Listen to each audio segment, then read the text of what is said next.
A staggering new statistic. The latest poverty report from Robinhood and its partner Columbia University shows 1 in 4 living in New York City are experiencing poverty. That's nearly double the national rate. And the prices at the grocery store, well, they're not helping at all. The cost of food has rapidly increased since 2020.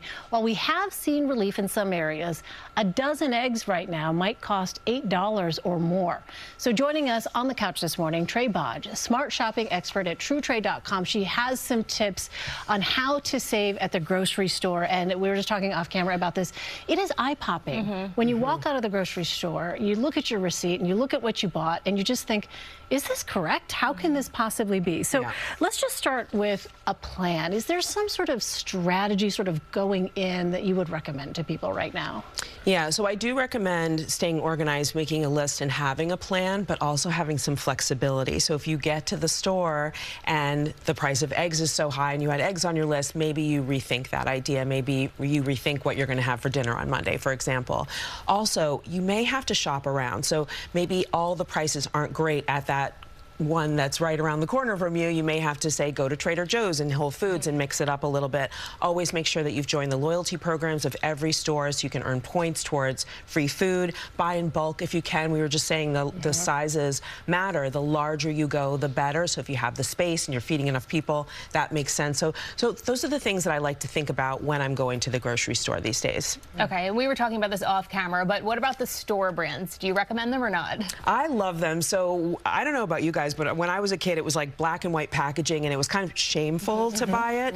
Now there are so many great store brands, and they're often the same ingredient for ingredient. So you want to check that, make sure. But the store brands will be cheaper, and that's always a route you can go. And there's no shame in buying a store brand. I'm saying it right now. No shame. No shame. So I have been somebody that will go into a store, and let's say, you know, buying sort of household products, I will check if I see like, oh, are paper towels this much here? Then what about if I went to X store? So I will check, right, on my phone to see. I'm wondering, are there apps that can actually help people do this and maybe, you know, do some of that work for them instead of actually going to the store websites individually? Yeah, so I love that you're doing that. Comparing prices is a big tip that I always use. And then there are apps that can help. So there's one called Flash Food, who I work with. They partner with retailers around the country and, of course, in the New York area to help them move through their items that are getting close to their sell-by date. The savings is up to 50%. So you go to the Flash Food app, find your participating store, place your order on the Flash Food app, and then go to your grocery store and pick up your order and then do the rest of your shopping. So it's really easy,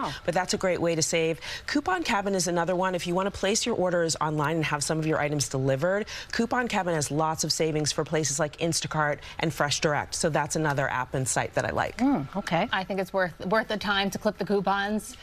Yeah, absolutely. And those circulars that you're getting in your mailbox that you might be ignoring, look at them and let them guide your grocery list, because that's a great way to save as well, just going by the sales. Yeah. Does how you pay for the food make any difference?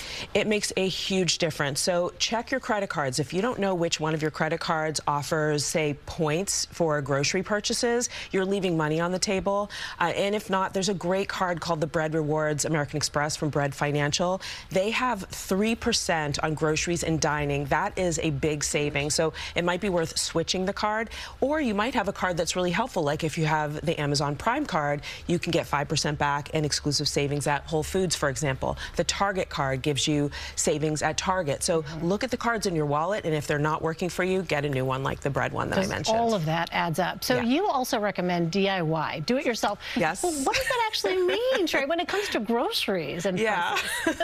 So I'm all for DIY for certain things. So for example, if you love granola like my family and I do, granola is so expensive, but you can actually in 20 minutes make a batch of granola that will serve you for 2 weeks. So that's a great one that I love. Hummus is another one. Hummus is really expensive. You can make that very quickly and easily with your blender. So just think of those things that you're spending a lot on that are actually easy to make at home, and you could save a lot that way too. I like it. I might have to look up a hummus recipe now. Nothing like fresh hummus. That's right. All right, Trey, thank you so much.